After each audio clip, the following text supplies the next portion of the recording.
आज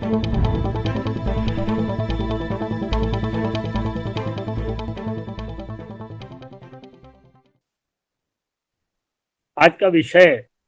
जो आपने चुना है, उसमें जो शांति शब्द है वो अपने आप में बहुत ही समस्या की ओर इशारा कर रहा है। और मैं अपनी बात को शुरू करने के लिए मारिया मॉन्टेसरी की एक बात है कि all education is for piece. तो जैसा कि अभी हमारे पूर्व वक्ता पूनम सिंह या और लोग भी बता रहे थे, जब ऑल एजुकेशन फॉर पीस है,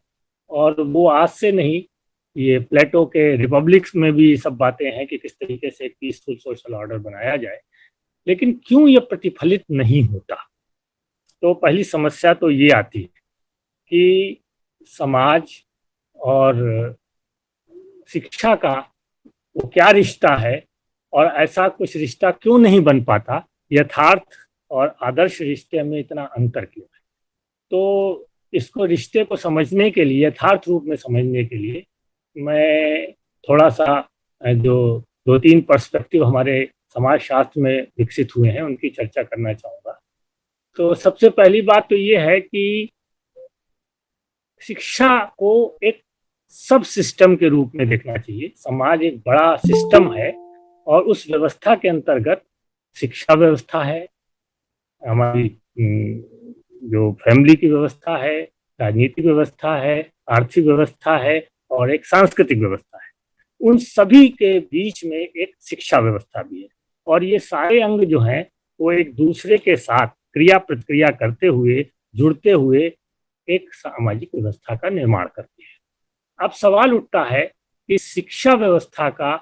समाज व्यवस्था से क्या संबंध है। तो इसके लिए अगर हम थोड़ा सा विद्वानों के बीच जाएं तो तीन तरीके के जो पर्सपेक्टिव है हमारे सामने आते हैं। पहला पर्सपेक्टिव जो है वो स्ट्रक्चरल फंक्शनल सोशलॉजी वालों का है, और इसमें दुर्खाइम और टालकोट पार्सन जैसे बड़े बड़े समाजशास्त्रियों का नाम आता है, जिनका ये कहना था कि शिक्षा व्यवस्था जो है वो पिछली पीढ़ी से नई पीढ़ी को ज्ञान, एटीट्यूड्स, मूल्य, आदर्श आदि सब स्थानांतरित करने का माध्यम है, और इसके जरिए हम एक सामाजिक सॉलिडेरिटी का निर्माण करते हैं। क्योंकि एक से मनुष्यों के बीच में एक सा मूल्यात्मक जो एक तरीके का बैकग्राउंड पैदा होता है, जिससे एक सामाजिक सॉलिडेरिटी बनती है, और इस सामाजिक सॉलिडेरिटी से जो सामाजिक ऑर्डर है, समाज व्यवस्था है, उसका निरंतर्य बना देता है। और इस तरीके से समाज व्यवस्था को सुचारू रूप से चलाने के लिए शिक्षा जो है एक बड़ा अनिवार्य फंक्शनल काम करती है। यहाँ पर थोड़ा सा बात जो थी कि शिक्षा जो है वो सोशलाइजेशन का माध्यम है, और ये मुख्य रूप से इस बात को जोर देते हुए पार्सन्स ने थोड़ा और आगे बढ़ाया और ये कहा कि शिक्षा जो है वो एक तरीके का फोकल सोशलाइजेशन है।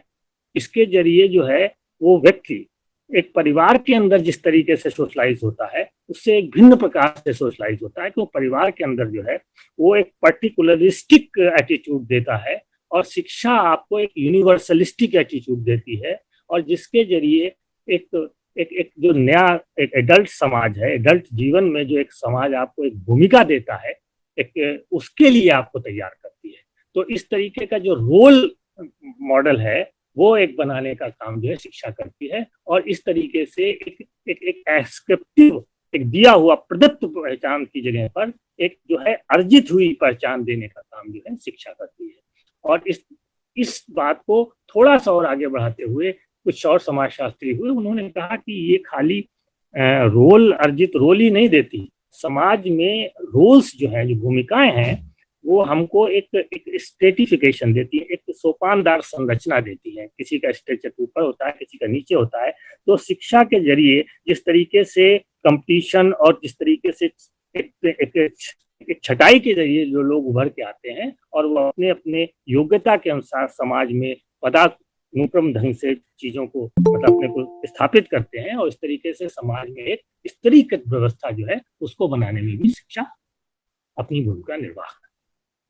तो इस तरीके से जब हम देखते हैं तो हमको लगता है कि शिक्षा का काम जो है वो कुछ कुछ बड़ा कंजर्वेटिव किस्म का दिखाई देता है, कि वो निरंतर की बात ज्यादा हो रही है। इसी के बाद एक दूसरा पर्सपेक्टिव उभर के आता है, और वो पर्सपेक्टिव जो है वो संघर्ष सिद्धांत मानने वालों का है। और इसमें हमारे पुराने मार्क्स और वेबर ऐसे बड़े बड़े समाजशास्त्रियों का नाम आता है, जो ये मान के चलते हैं कि समाज में एक रूपता, एक समरसता नहीं होती, हमेशा कुछ वर्गों के बीच में जो हितों को लेकर बड़ा टकराव बना रहता है। और उस टकराव की वजह से जो जो जो भी वर्ग या जो भी सत्ता में होता है वर्ग या ग्रुप, तो वो अपने अनुसार जो है वो शिक्षा का निर्धारण करता है। और इसको निर्धारण करने में उसके जो विचारधारा है, जो पॉलिटिकल पावर ग्रुप होता है, जो समाज पर शासन कर रहा होता है, उसकी जो विचारधारा है, वो विचारधारा जो है वो शिक्षा का के स्वरूप का नियमन करती है। और इस तरीके से शिक्षा प्राथमिक नहीं रह जाती, एक तरीके से समाज की शक्ति संरचना जो है वो शिक्षा के निर्धारण में अधिक प्राथमिक भूमिका अदा करती है। उसको थोड़ा सा और आगे बढ़ाते हुए कुछ अर्थशास्त्र वगैरह ने ये स्पष्ट करने की कोशिश की कि ये काम दो तरीके से होता है। जैसे कि शिक्षा व्यवस्था जो है वो समाज की आर्थिक संरचना में जो आर्थिक संबंधों का ताना बाना है, रिलेशंस ऑफ प्रोडक्शन है, उसको चलाए रखने के लिए एक लेबर फोर्स तैयार करती है, एक स्किल्ड लेबर फोर्स तैयार करती है। और वो स्किल्ड लेबर फोर्स जो है वो इस बात को जस्टिफाई करे, उस समाज व्यवस्था के इस शक्ति संरचना को जस्टिफाई करे, इसके लिए वो उस आइडियोलॉजी को भी पैदा करती है और उनको अपनी शिक्षा व्यवस्था द्वारा उस विचारधारा को उनके मन में स्थानांतरित करती है, जिससे कि उनके अंदर किसी किस्म का असंतोष ज्यादा न पनपने पाए और वो उस शक्ति संरचना को औचित्यपूर्ण मानने लगे। तो इस तरीके से उसके दो काम हो जाते हैं, वर्क फोर्स बनाना और दूसरा एक आइडियोलॉजिकल ऑपरेटर्स के रूप में काम करना, जो शिक्षा व्यवस्था को एक ऐसे मनुष्य बनाने को पैदा करने में लगा देता है जो लोग एक ओबीडियंट सिटीजन्स की तरीके से समाज की शक्ति संरचना के बारे में कोई प्रश्न न करने पाए। इसके अलावा एक तीसरा पर्सपेक्टिव भी है, और जो वार्डियो और कोलमैन ने दिया था, और वो थोड़ा इंटरेक्शनलिस्ट है, और ज़्यादातर लोग इस तरीके की बातें करते पाए जाते हैं कि दोनों में एक समन्वय होता है, दोनों में क्रिया प्रतिक्रिया होती है, और हिडन उन्हें दिखाई देते हुए और न दिखाई देते हुए बहुत से तरीके से शिक्षा व्यवस्था जो है समाज व्यवस्था के साथ जुड़ी रहती है। और इसके जरिए वो एक समाज व्यवस्था को और समाज व्यवस्था के जो कल्चरल कैपिटल है, जो सांस्कृतिक विरासत है, उसको जो है लोगों के तक उसके आधार पर एक समाज व्यवस्था का निर्माण करती है, और इस तरीके से ये बात को आगे बढ़ाती है। लेकिन यहाँ पर मैं एक सवाल उठाना चाहता हूँ कि हमारे लिए कौन सा पर्सपेक्टिव इस समय ज्यादा प्रासंगिक है। तो अगर हम देखें और थोड़ा विचार करें तो हमको बहुत साफ नजर आएगा कि जो पहला पर्सपेक्टिव है उसमें समाज को जैसा है वैसा चलाए रहने पे ज्यादा जोर है, और वो स्टेबिलिटी का के पीछे है। और जो दूसरा पर्सपेक्टिव है वो सामाजिक परिवर्तन पे ज्यादा जोर देता है। अब हम अगर अपने यहाँ अपनी समाज व्यवस्था में अपनी शिक्षा व्यवस्था के ऊपर निगाह डालें तो ये देखने में साफ हो जाएगा कि हम दोनों ही जो दृष्टिकोण है हम उनका पालन कर रहे हैं और करते आए हैं। जैसे कि अभी हम ये देखें कि हमारे यहाँ जो जिस तरीके का समाज था, क्या हम उस समाज व्यवस्था जो स्वतंत्रता के बाद थी उसमें कोई परिवर्तन नहीं चाहते थे? नहीं, हमने एक कॉन्स्टिट्यूशन का निर्माण किया, अपनी समाज व्यवस्था को दिशा देने के लिए उसमें कुछ नीति निर्देशक तत्व बनाए, और उन नीति निर्देशक तत्वों के आधार पर हमने अपने सभी अन्य चाहे विधि व्यवस्था हो, चाहे कोई परिवार व्यवस्था हो, चाहे शिक्षा व्यवस्था हो, सभी के लिए अलग अलग नीतियां बनाना प्रारंभ किया। तो इससे ये बात बहुत साफ हो जाती है कि शिक्षा का दोनों भूमिकाएं जो है वो महत्वपूर्ण है, जो समाज को स्थायित्व भी दे और समाज को एक दिशा में गति भी प्रदान करें। और उसी का नतीजा ये है कि आज हमारी शिक्षा व्यवस्था जो है वो एक स्वतंत्रता के बाद एक लंबी दूरी तय की है। कई तरीके के कमीशंस आए हैं, कई तरीके की नई नई व्यवस्थाएं आई हैं, और हमने ये भी देखा है कि इस शिक्षा व्यवस्था का जो हमारे समाज के ऊपर काफ़ी प्रभाव भी पड़ा है। जैसे कि लिटरेसी रेट बहुत अच्छा हो गया है हमारे यहाँ, स्त्रियों की शिक्षा काफ़ी उसका प्रतिशत भी बढ़ा है,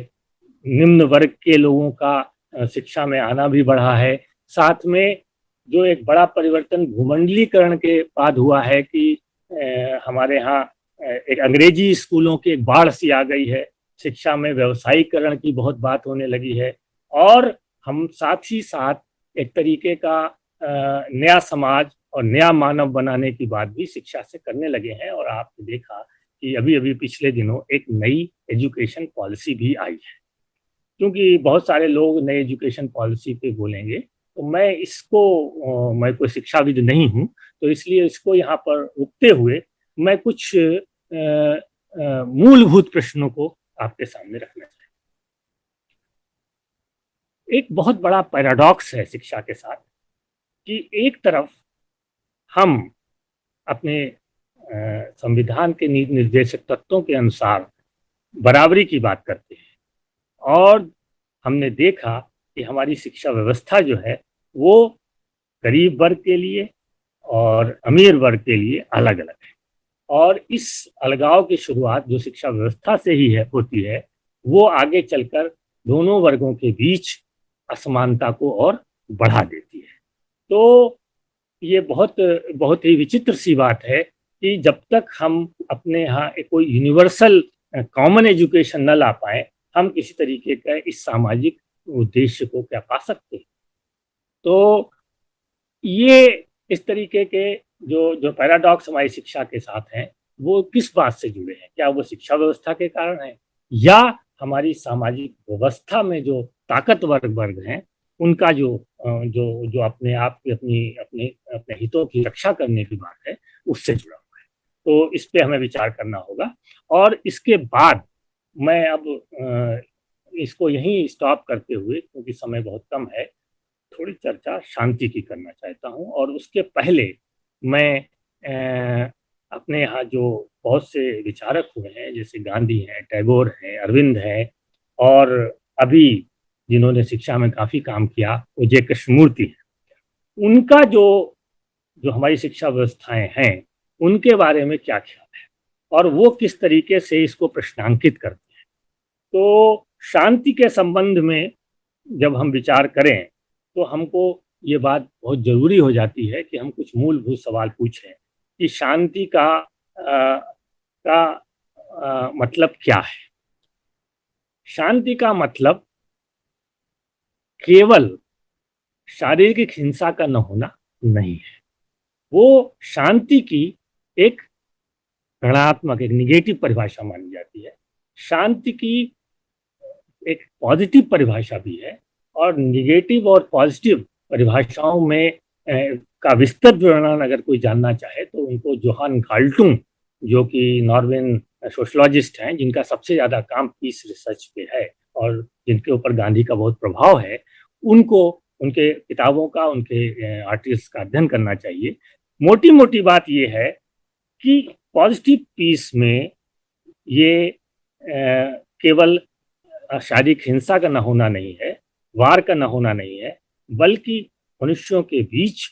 एक एक एक सार्थक संबंधों का होना है, उनके अंदर एक अपने को विकसित करने का पूरा मौके का होना है, और एक तरीके के एक हार्मोनियस सोसाइटी का निर्माण की बात है। तो जितने भी पॉजिटिव वैल्यूज हैं वो पॉजिटिव पीस में माने जाते हैं। और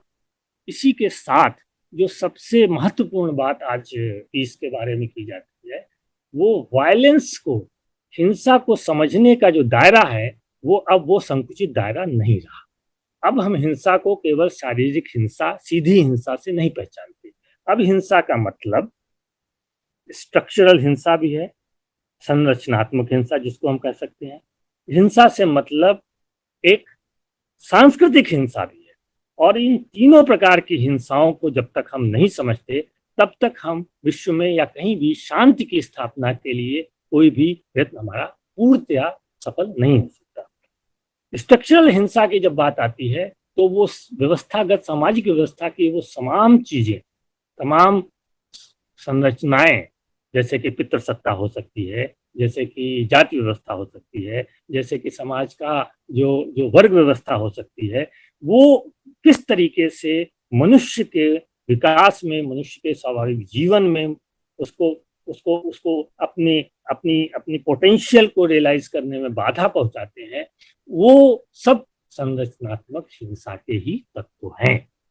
और इसी के साथ जो एक नया विचार आया, और जिसको कि कल्चरल वायलेंस कहते हैं, जिसको कि सांस्कृतिक हिंसा कहा जाने वाले ने,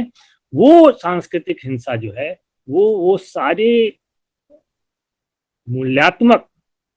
वो सब सांस्कृतिक व्यवस्थाएं, मान्यताएं जो इस तरीके की संरचनात्मक हिंसा को औचित्य प्रदान करते हैं। और इस तरीके से चाहे वो धर्म की मान्यताएं हों, चाहे वो लोक जीवन की मान्यताएं हों, चाहे वो कानूनी मान्यताएं हों, चाहे वो कॉलोनियलिज्म द्वारा दी हुई मान्यताएं हों, ये सारी मान्यताएं जब किसी भी हिंसा को औचित्य प्रदान करने लगती हैं, तो वो हमारे लिए एक सांस्कृतिक हिंसा का लक्षण है। और वो तीनों मिलके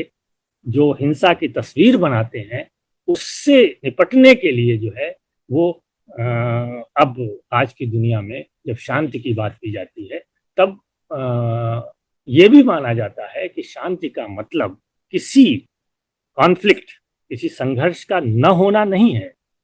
संघर्ष को किस तरीके से शांतिपूर्ण ढंग से लगातार हल करा जाए, उसका प्रयत्न किया जाए, ये एक बहुत जरूरी बात है। तो इसलिए कोई कोई एब्सोल्यूट पीस की बात यहाँ नहीं हो रही है। और यहीं पर हमको बहुत अपने गांधी बहुत प्रासंगिक नजर आने लगते हैं, क्योंकि उन्होंने ये गार्टुंग भी उनसे बहुत प्रभावित हैं। उन्होंने ही इस बात पे को सबसे पहले दुनिया के सामने रखा, क्योंकि हमारी पुरानी जो हमारी पुरानी परंपरागत सिद्धांत थे, मान्यताएं थी जो हिंसा और अहिंसा को लेकर, वो व्यक्ति को स्वयं अहिंसक बनाने के लिए थी, न कि दूसरे की हिंसा से अहिंसक ढंग से कैसे निपटा जाए, इसके ऊपर केंद्रित थी। तो गांधी ने सबसे पहले ये करने की कोशिश की कि जो ह्यूमन कॉन्फ्लिक्ट्स हैं, उनको, उनका सामना जो है वो कैसे अहिंसक ढंग से करें कि जिससे कि आगे पीस भी स्थापित हो सके और फर्दर हिंसा न हो। तो ये जो एक समझ है जो हमारे पास 20वीं शताब्दी में गांधी ने डेवलप की है, उसके साथ ही साथ हमको कुछ परंपरागत समझ की का भी सहारा लेना चाहिए। और यहीं पर हमारे सामने जे कृष्णमूर्ति का जो शिक्षा दर्शन है वो भी बहुत प्रासंगिक उठता है। और उन्होंने कुछ बहुत ही मौलिक सवाल उठाए, और उनका एक लेख है जिसको, जो उनका education and significance of life में है, वो हर किसी को पढ़ना चाहिए, एजुकेशन एंड वर्ल्ड पीस। उसमें वो बहुत साफ साफ कहते हैं कि क्या हम कोई ऐसा शांतिपूर्ण समाज बना सकते हैं जिसके अंदर लोगों की जो अपने आप से, अपनी प्रॉपर्टी के साथ, अपने दूसरों के साथ और अपनी मान्यताओं के साथ जिस तरीके के संबंध आज हैं, वो अगर बने रहें। मतलब कि यदि आप परंपरागत धर्म को मानते हैं, यदि आप किसी ऐसी अथॉरिटी को मानते हैं, यदि आप ये मानते हैं कि हमारी रेस, हमारा नेशन, हमारा हमारी संस्कृति जो है वो अपने आप में संपूर्ण है, अपने आप में वो दूसरों से उत्कृष्ट है, तो क्या किसी शांतिपूर्ण समाज की स्थापना ऐसे में संभव भी है?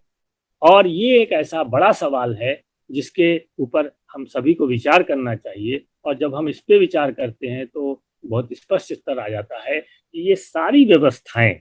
मनुष्य और मनुष्य के बीच में अलगाव पैदा करती हैं।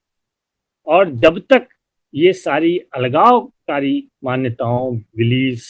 और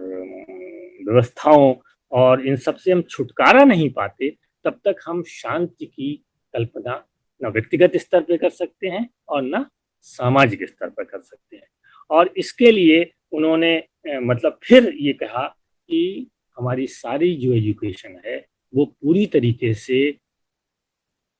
शांति स्थापना में असफल हो चुकी है और हमको एक वैकल्पिक शिक्षा व्यवस्था की जरूरत है, क्योंकि हम इस व्यवस्था में हमको ये तो सिखाया जा रहा है कि हमको क्या सोचना है, लेकिन ये नहीं सिखाया जा रहा कि हमको कैसे सोचना है। इस व्यवस्था में हमको टेक्नोलॉजी के ऊपर बहुत जोर दिया जा रहा है, लेकिन टेक्नोलॉजी पे बहुत देने से क्या होगा? अच्छे इंजीनियर बनेंगे, अच्छे डॉक्टर बनेंगे, लेकिन क्या वो अच्छे संवेदनशील मनुष्य बनते हैं? जो अभी बहुत बातें होती हैं करप्शन से लेके और तरह तरह की हिंसा की। तो अब सवाल उठता है कि हम क्या अच्छे खाली इंजीनियर बनाना चाहते हैं या हम अच्छे मनुष्य भी बनाना चाहते हैं? साथ ही साथ एक जो बहुत बड़ा जो आलोचना उनकी से उभरती है, उनसे जो वर्तमान शिक्षा व्यवस्था के प्रति उभरती है, वो ये है कि ये शिक्षा व्यवस्था जो है वो कंपटीशन पे आधारित है, और कंपटीशन पे जब आधारित व्यवस्था होती है तो हम दूसरे से कंपीट करते हुए कभी उससे प्रेम के संबंध में नहीं जुड़ते, हम उसके प्रति ईर्ष्या, घृणा, क्रोध और उसके ऊपर वर्चस्व पाने के लिए प्रयत्नशील दिखाई देते हैं। और इस तरीके से हम जिस संबंध का और संबंधों के संजाल के जरिए जिस तरीके के समाज का निर्माण करते हैं वो एक तरीके का हिंसक समाज ही होगा। तो इस तरीके से ये शिक्षा व्यवस्था जो है वो एक हिंसक व्यवस्था को बनाए रखने के लिए जो इंजीनियर, डॉक्टर और इस तरीके की व्यवसायिक शिक्षा पाके मैनेजर्स जो निकल रहे हैं उनका निर्माण करती है, और इस तरीके से बने हुए जो मनुष्य और संरचनाएं हैं वो समाज में, दुनिया में सब जगह हिंसा को कायम रखने का काम करती है। तो ऐसे में ये बहुत जरूरी हो जाता है कि हम एक वैकल्पिक शिक्षा व्यवस्था के बारे में विचार करें, और ये वैकल्पिक शिक्षा व्यवस्था जो है वो उसका स्वरूप क्या होगा, ये एक प्रयोग की बात है। और इसके लिए गांधी ने भी प्रयोग किए, इसके लिए कृष्णमूर्ति ने भी प्रयोग किए, और मैं समझता हूँ कि इसके लिए प्रयोग का जो ये था, ये जो प्रोसेस है ये चलता ही रहना चाहिए, क्योंकि कोई भी ये क्लेम नहीं कर सकता कि हिंसा है तो समाप्त हो जाएगी या अहिंसा पूरी तरह नष्ट हो गई है, हिंसा ही उसका वर्चस्व है। तो संसार में कुछ इस तरीके की बात है कि दोनों चलते हैं, और दोनों के होते हुए हमको जो जो बोध है अपना हिंसा के संबंध में, जो उसके बारे में शोध है और जो अपना अपना प्रयोग है अहिंसा का, उस सबको बढ़ाते रहना है। और यहाँ पर हमारे सामने जो जो जो शिक्षा का स्वरूप आता है, मैं समझता हूँ कि थोड़ी सी चर्चा उसकी भी करना चाहिए। जबकि कोई मैं शिक्षाविद नहीं हूँ तो मैं बहुत ही डिटेल में नहीं जा सकता, लेकिन फिर भी वो शिक्षा क्या होगी जो शांति को स्थापित कर सके। तो हमको बहुत साफ शब्दों में पहले से ही पता है कि शिक्षा के दो तरीके के उद्देश्य परंपरागत रूप से हमारे यहाँ और हमने सबने माने हैं। एक तो जिसकी चर्चा हम लोग बहुत करते हैं कि वो हमारे अंदर के छिपी हुई शक्तियों का विकास करे, तो वो एक तरीके से व्यक्तित्व निर्माण की शिक्षा है, वो चाहे विवेकानंद हो, चाहे अरविंद हो, या कोई हमारा पुराना विचारक हो। साथ ही साथ आज के समय में हम एक ऐसे नागरिक के निर्माण की भी बात करते हैं शिक्षा के जरिए, जो कि पुराने ढंग के जो जो सेपरेट करने वाली, जो एक दूसरे मनुष्य से अलगाव करने वाली चीजों से मुक्त करके मनुष्य को एक ऐसा एक नागरिक बना सके जो कि एक अहिंसक समाज के निर्माण का कार्य कर सके। तो उसमें एक बात बहुत साफ हो जाती है कि हमारी शिक्षा जो है वो पुराने धर्मों पे आधारित नहीं हो सकती, क्योंकि धर्मों का जो इतिहास है, भले बड़ी बड़ी बातें की हों, लेकिन धर्मों के इतिहास जो है वो इस उद्देश्य से एक असफल इतिहास रहा है, और उसके जरिए हमने धर्मानुयायियों के बीच बहुत सारी लड़ाई झगड़े और युद्ध भी देखे हैं। और साथ ही आज जो है वो धर्म जिस तरीके से राष्ट्रवाद के साथ मिलकर सारी दुनिया पर एक एक एक विचारधारा के रूप में हावी होने की कोशिश कर रहा है, तो उस तरीके के धर्माधारित राजनीतिक विचारधारा से शांति की स्थापना जो है वो अपने आप में प्रश्नांकित हो जाती है। तो इसलिए आज हमको ये सोचना पड़ेगा कि क्या कोई ऐसी गुंजाइश बची है जिसमें शिक्षा जो है वो शांति के लिए कुछ कर सकती है। तो मैं समझता हूँ कि जब तक संसार में या हमारे यहाँ भी किसी तरीके का ऐसा अधिनायकवादी शासन नहीं आ जाता, चाहे वो कम्युनिस्ट हो या फासिस्ट हो, जो किसी प्रकार की विचार स्वतंत्रता को स्वीकार न करे और समस्त जो उदारवादी शिक्षा है उसका अपहरण कर ले, तब तक हमारे पास कुछ न कुछ गुंजाइश बराबर बनी रहती है। और इसी को देखते हुए मैं समझता हूँ कि हमको शांति के लिए शिक्षा की एक रूपरेखा तैयार करनी चाहिए। और मैं समझता हूँ कि उसके कुछ कुछ पॉइंट्स जो हैं वो मैंने कुछ छांटे हैं और मैं वो आपसे बांटना चाहूँगा। तो सबसे पहली बात तो ये है कि ओरिएंटेशन की, दूसरी बात इम्प्लीमेंटेशन की है, तीसरी बात क्रिटिकल इशू की है जो बहुत कुछ करिकुलम से जुड़ा हुआ है, और चौथी बात जो है वो उन एजम्पशंस की है, उन मान्यताओं की है जिसके आधार पर हम ऐसी शिक्षा नीति को खड़ा करना चाहते हैं।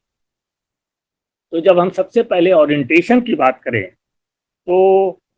हमको कुछ बातें पहले से ही अपने उद्देश्यों के रूप में स्वीकार करनी होगी कि शिक्षा व्यवस्था ऐसी हो जिसमें कि हमारा ओरिएंटेशन ही जो है वो बच्चों को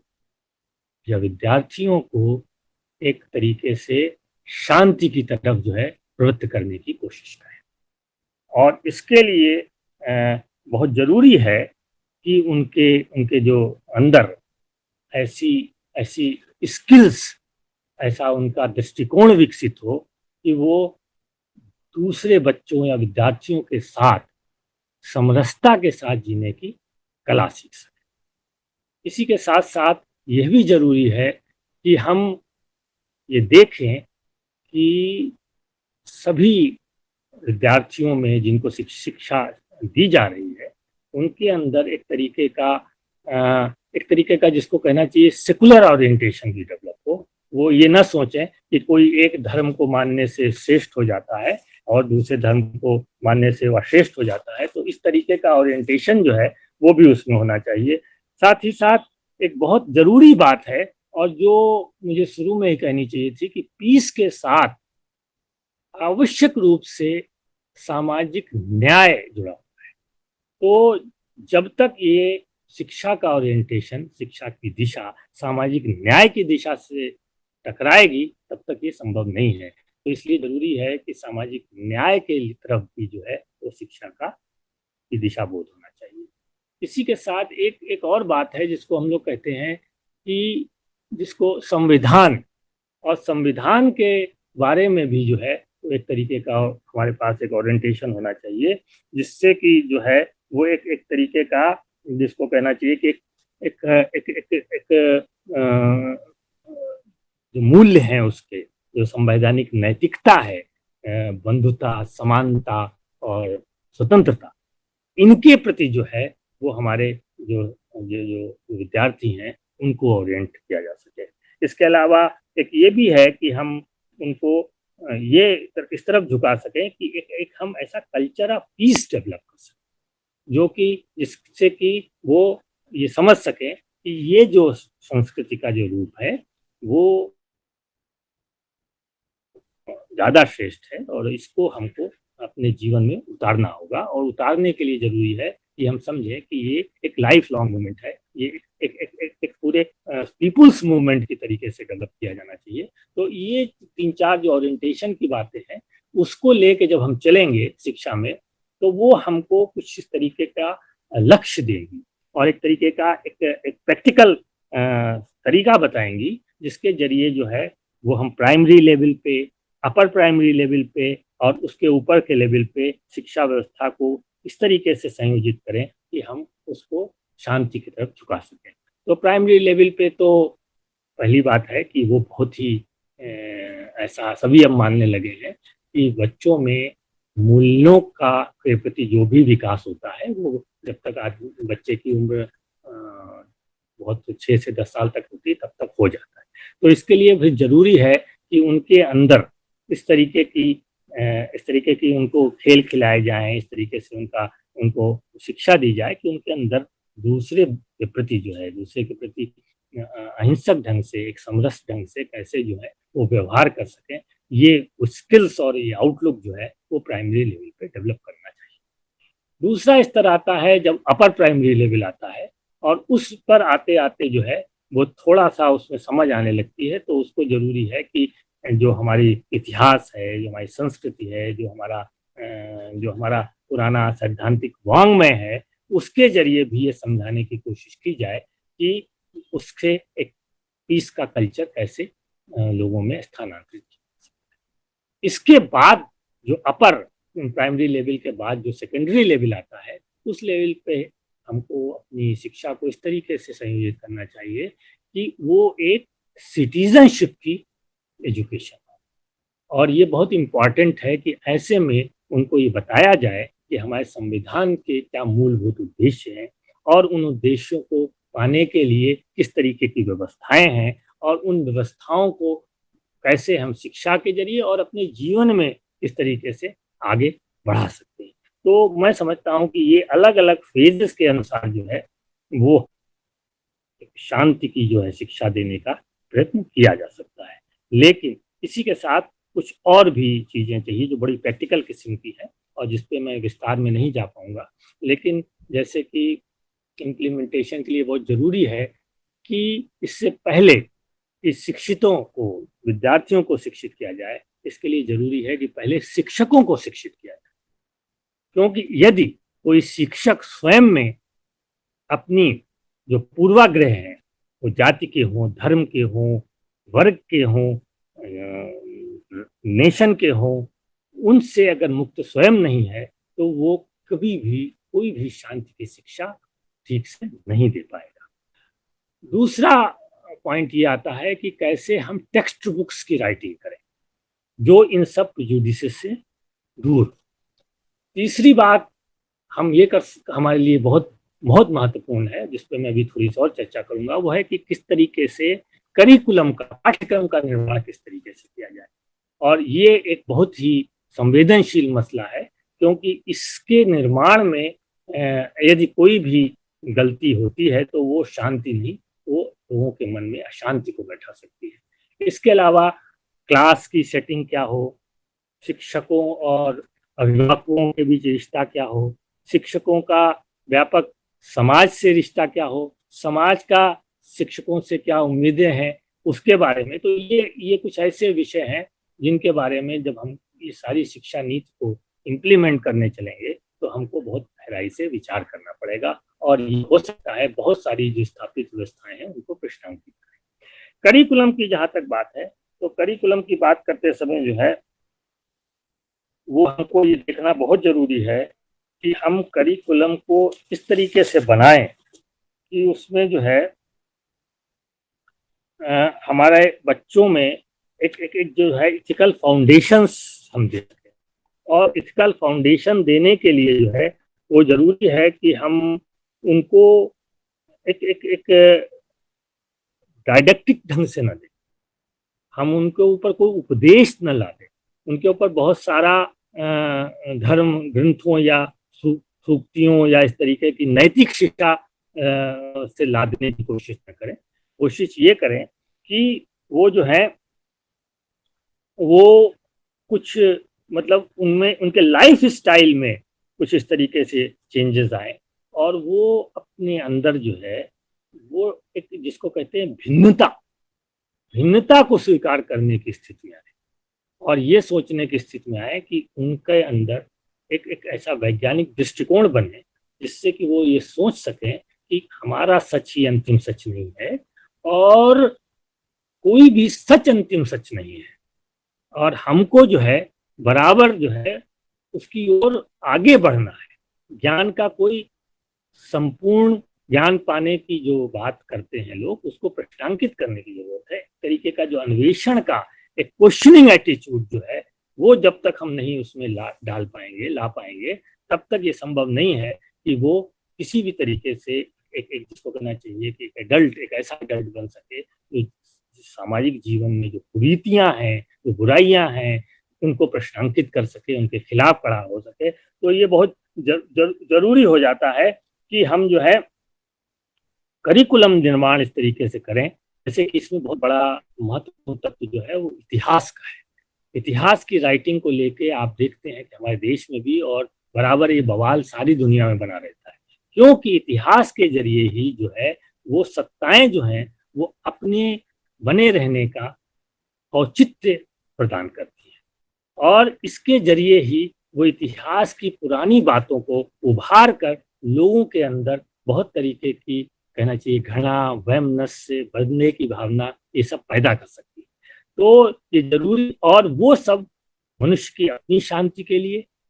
व्यक्तिगत रूप से और सामाजिक शांति के लिए, दोनों के लिए ही बहुत ही खतरनाक मसला बन जाता है। तो इसलिए बहुत जरूरी है कि करिकुलम का निर्माण इस तरीके से किया जाए कि इस व्याधा से, इस व्याधि से बचा जा सके, और हम ये एक दृष्टि बना सकें कि हम अपने अतीत से कैसे जुड़े, हमारे अतीत में क्या हुआ है,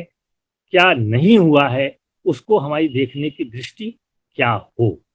और उस दृष्टि के आधार पर हमको आज का निर्माण कैसे करना है। क्योंकि हमको ये बराबर ध्यान में रखना होगा कि मनुष्य इतिहास में नहीं जीता, मनुष्य बिलोंग करता है एक इतिहास को, लेकिन मनुष्य की पूरी परिभाषा जो है वो एक जो है इतिहास निर्धारित नहीं करता। मनुष्य वो नहीं है जो था, मनुष्य वो है जो कल होगा, और जो होगा वो उसका निर्णय उसे आज करना है, और उसको निर्णय करने के योग्य बनाने के लिए शिक्षा का ये बहुत बड़ा भूमिका है कि वो उसको इस योग्य बनाए कि वो अपने इतिहास को एक ऑब्जेक्टिव दृष्टि से देख सके, और अपने भविष्य निर्माण में उन सभी चीजों से बच सके जो गलतियां इतिहास में हमने की हैं। तो मैं समझता हूं कि यहाँ पर कैसे परंपरा को देखा जाए, कैसे आधुनिकता को देखा जाए, ये भी बहुत बड़ा सवाल शिक्षा के सामने आ जाता है। और यहाँ आज मौका नहीं है, फिर कभी मौका आएगा तो हम इस पर चर्चा करेंगे कि कभी गांधी ने भी कहा था, it is good to swim in the waters of tradition, but to drown in them is suicide. तो जो लोग परंपरागत संस्कृति का बहुत बहुत बहुत पृष्ठ पोषण करते हैं, उनको ये बात याद रखनी चाहिए कि हमारी परंपरा में भी अंतर्विरोध रहे हैं, और यदि व्यक्तिगत रूप से अपने मन के अंदर योग और साधनाओं द्वारा यदि हम शांति पाने में सफल हो गए होते, तो सारी दुनिया में, सारे हिंदुस्तान में वो सफलता क्यों नहीं मिल सकी? क्या वो हमारे लिए कहीं पलायन का कारण तो नहीं बना? कहीं वो सामाजिक जिम्मेदारियों से बचने का बहाना तो नहीं बन गया? तो इन इन इन बातों पर भी विचार जब हम करेंगे तो हमको बहुत साफ दिखाई देगा कि हमको शिक्षा में दोनों पक्षों को स्वीकार करना, व्यक्तिगत जीवन में शांति की स्थापना के लिए जो भी परंपरागत रूप से हमको अंतर्दृष्टियां मिली हैं, हम उनका प्रयोग कर सकते हैं। लेकिन विश्व शांति के लिए, समाज में शांति के लिए हमको अहिंसक समाज बनाना, और उस अहिंसक समाज को बनाने के लिए जरूरी है कि हम उसके लिए शिक्षा का ये प्रयोग करें। और इस प्रयोग में लेकिन कुछ मूलभूत पूर्व मान्यताएं भी, और वो मूलभूत मान्यताएं ऐसी हैं जिसमें कि हम ये मान के चल रहे हैं कि स्कूल्स जो हैं वो शांति के लिए एक नर्सरी हो सकते हैं। टीचर्स भी जो हैं वो एक तरीके से समाज में हीलर्स हो सकते हैं, दिशा देने का काम कर सकते हैं। ये भी एक मान्यता इसके साथ चल रही है। साथ ही साथ हम ये भी मान रहे हैं कि आज जब जितनी प्रोफेशनल एजुकेशन की बात है, उसके दौरान भी हम एक ह्यूमनिस्टिक, एक मानववादी शिक्षा व्यवस्था की बात भी संभव हो सकती है। और साथ में हम ये भी मानने लगे हैं कि इसके इसका इसका एक बहुत बड़ा पीपुल्स मूवमेंट भी हम क्रिएट कर सकते हैं, जो कि मतलब आगे जाकर शिक्षा व्यवस्था से आगे जाकर समाज व्यवस्था में एक तरीके का इंटरवेंशन कर सके और वो एक शांति व्यवस्था को एक अहिंसक समाज बनाने की कोशिश कर सके। अब हमारे सामने यहीं पर एक पेच आ जाता है। पेच हमारे सामने ये आ गया कि क्या ये सारी पूर्व मान्यताएं आज इस समाज व्यवस्था में संभव है? क्या शिक्षा, शिक्षक, पाठ्यक्रम और सारी शिक्षा व्यवस्था इसके अनुरूप हो सकती है? और जब तक हम इस प्रश्न का जवाब हाँ में नहीं दे पाते, तब तक हमको बराबर इन प्रश्नों पर विचार भी करना चाहिए और ये भी सोचना चाहिए कि हम शिक्षा की सीमाएं पहचाने और ये भी जाने कि शिक्षा व्यवस्था जो है वो संपूर्ण समाज व्यवस्था का एक अंग है, उसका निर्धारक नहीं है। और समाज को बदलने की जो समाज परिवर्तन की जो प्रक्रिया है, शिक्षा व्यवस्था उसी के साथ आगे बढ़कर समाज को परिवर्तित कर सकती है। समाज की दिशा का निर्धारण करना उसके बस की बात नहीं है। सामाजिक परिवर्तन के लिए जो आंदोलन हो, सामाजिक परिवर्तन के लिए जो विचारधारा हो, शिक्षा व्यवस्था जो है उसके साथ जुड़कर ही कुछ कर सकती है। उससे इंडिपेंडेंट होकर कुछ करना उसके लिए संभव नहीं है। इसलिए वैकल्पिक शिक्षा व्यवस्था की जो बात है वो एक वैकल्पिक समाज निर्माण का प्रश्न है। और जब तक हम इस बात को ठीक से नहीं समझते, मैं समझता हूँ कि शिक्षा, समाज और शांति के संबंध को हम ठीक से समझ नहीं पाएंगे। मैं इसी पर अपनी बात को विराम देता हूँ। सबका बहुत बहुत आभार कि आपने हमारी बात को सुना और आगे लोग इस पे विचार करेंगे तो हम और भी उससे आभारी। धन्यवाद।